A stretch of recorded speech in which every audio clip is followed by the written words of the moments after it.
Yeah, we're gonna have to use that. That's too bad. And I really don't like how that looks. It's got the weird shadow in the background. Like and subscribe so I can get a better light.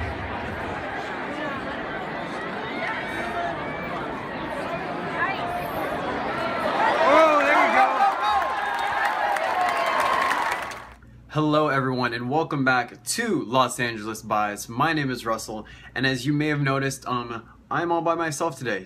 Unfortunately, Sasha could not make it due to just a long and extremely eventful weekend. He's a little under the weather, so not only are we pushing this video out a little late, he also could not make it. He's just a little too sick. This was quite the long weekend. I was able to go to the Colorado game, so I've got some good footage for you guys. I'll make sure to include that in today's video. But yeah, thank you guys so much for tuning in today, and welcome to LA Bias.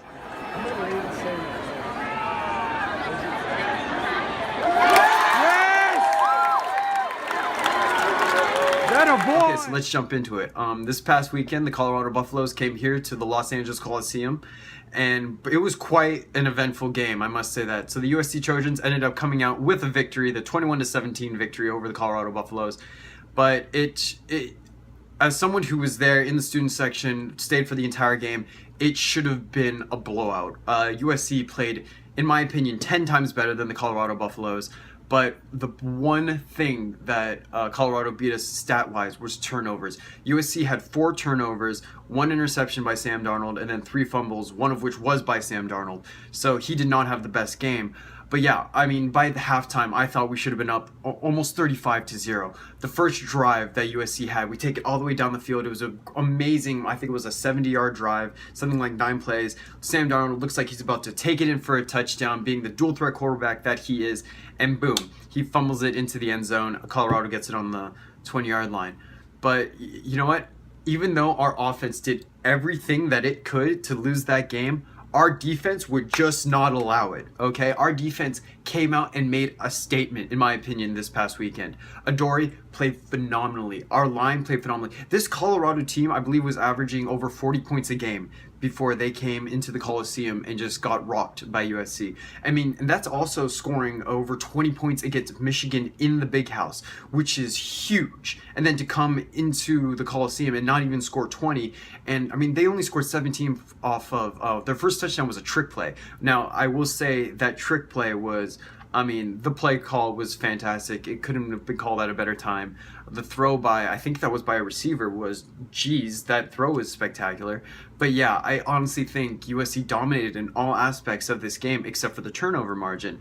Our receivers made some fantastic plays. I believe it was Darius Rogers, not 100% sure on that, but he had this one play where Sam Darnold really just, he threw up a prayer. It really should have been picked off. In fact, it kind of was picked off, and Darius Rogers just reached over him. I'm trying to do it on the camera so it looks a little funny, but he reaches over and just plucks the ball out of the cornerback's hands and just takes it like another 5-6 yards. It was fantastic. Juju Smith-Schuster had a couple great plays. He really showed what he was made of this week. Not only he had a couple amazing catches, one of which he injured his arm. You know, he has a thing for stiff arms, so he just has to just try to shove everyone into the ground, and on one of those, he looks like he hurt his arm. He ran over to the sideline, but was back in the next series. But I really think it showed some of his character this past game. USC was driving towards the end of the game. We really just needed a couple first downs just to waste the clock. He ends up getting a huge first down, breaks away. It looks like he's going to take it for a touchdown, you know, just increase the margin of victory, really help out the people in Vegas. But he decides to slide, take a knee in bounds just to ensure the USC victory. And I really think that shows just his character and just how he's caring more for the team right now. He's not caring about his stats. You know, I'm sure he's heard all the talk about, oh, Juju Smith is overrated or whatever. I think that was really a classy move on his part, and it was great to see. But yeah, I mean, there were a couple amazing just plays that really described where USC is as a program right now. You know, last game we bring in Sam Darnold for the first time as a starter. This game, obviously, his second start. And he's really starting to make these plays that describe him as a player. Last week, we saw the fumbled flea flicker that somehow went for just an amazing, I believe, 30-yard gain. Damn it, someone's home. It was going so well. Me. Okay, sorry about that. Living in an apartment, obviously there are roommates and there are apartment mates, and sometimes you cannot control what time they come home. But as I was saying, yeah, Sam Darnold is just starting to have these plays that are really starting to define him as a player, as a quarterback, as a dual threat quarterback, nonetheless. Um, Last week he had that botched flea flicker that he somehow turned into a 30-yard play after a fumble, running around and being able to toss it downfield. This weekend, he probably had what might have been the play of the year. It was insane. And watching it from the student section, I videotaped it. I will include it because, wow, was it a play.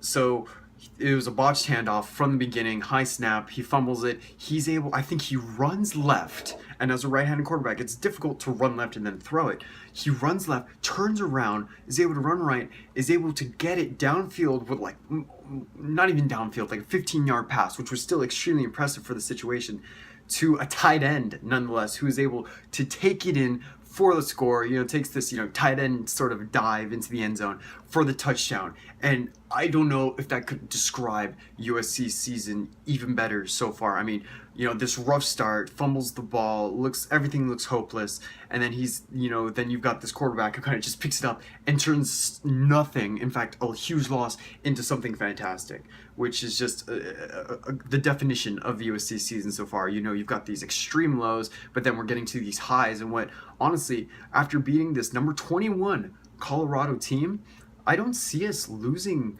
another game in the month of October. I mean, now I will get into it about UCLA later, but all these games look extremely winnable. The only non-winnable game that I can really see on our schedule right now is probably Washington.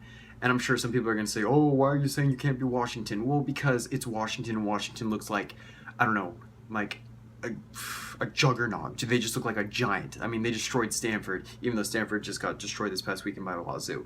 But yeah, it was just fantastic to see, and just to see that out of a young quarterback, someone I know who we're gonna have for the next couple of years, is extremely exciting. On the downside, Justin Davis has a high ankle sprain. He was actually having a fantastic game. He almost had 100 yards at the half, and then he does get hurt after, I believe he fumbled it, one of our many turnovers that game. He fumbles it. I don't know if he returned to the game after that, but it was reported that he has a high ankle sprain. So Rojo got in the game. He looked like he got beat up a little bit, so we had the freshman play. So that does leave our running game in some awkward territory right now. Hopefully they can get better for the upcoming games. But yeah, after this weekend, it was pretty much a perfect weekend for USC football, seeing that Notre Dame got their butts kicked by NC State in what looked like a flood, and UCLA lost to Arizona State. So I believe this is the first perfect weekend that USC has had in a long time. So in order to celebrate that, I'm going to put these on, just the extremely cheesy USC shades. Yeah, Sasha's probably going to hate me for that, but why not, right? And speaking of Sasha, I guess I'm going to jump into the UCLA segment now, and for that I will take these off. So UCLA ended up taking an L to Arizona State at ASU, 20-23 loss, which was quite an interesting game. I didn't get to see all of it, like I said, eventful weekend, but I guess the main thing to get out of this game was that Josh Rosen did get injured. He got injured right before half, I believe, so they put in the backup. But then all in all, they ended up putting Josh Rosen back in the game. He still ended up having, I think, over 400 yards, which is, if that's not Josh Rosen, I don't know what is. To get hurt, oh, we're going to take you out. Oh, no, just kidding. We're going to play you because we need you. We need you to make a play. Unfortunately, they weren't able to finish it off, losing to Arizona State, as I said. But, I mean, this game, I believe, has some huge implications for the Pac-12 South, which is everyone is just, what is the Pac-12 South doing, right?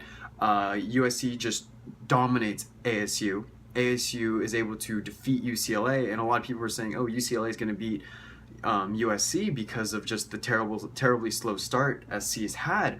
But now I definitely see the UCLA game as a winnable game for USC, even though it's at the Rose Bowl. So now the only thing left is to see where Utah ends up, and it looks like USC is going to need some help from other teams defeating Utah, so fingers crossed on that one.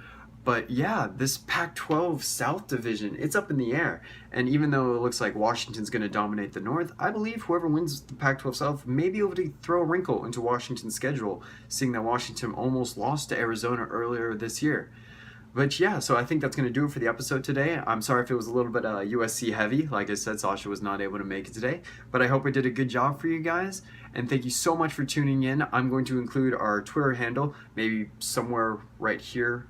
Maybe somewhere. I don't know. I'll see if I can do that. Not the best editor in the world. But yeah, so like and subscribe if you want to see weekly videos, please share this channel with friends and family. We're really trying to get it off the ground because we're just having an amazing time making it. And thank you guys so much for checking out our 4th episode, and I will see you guys next week. All right, bye-bye.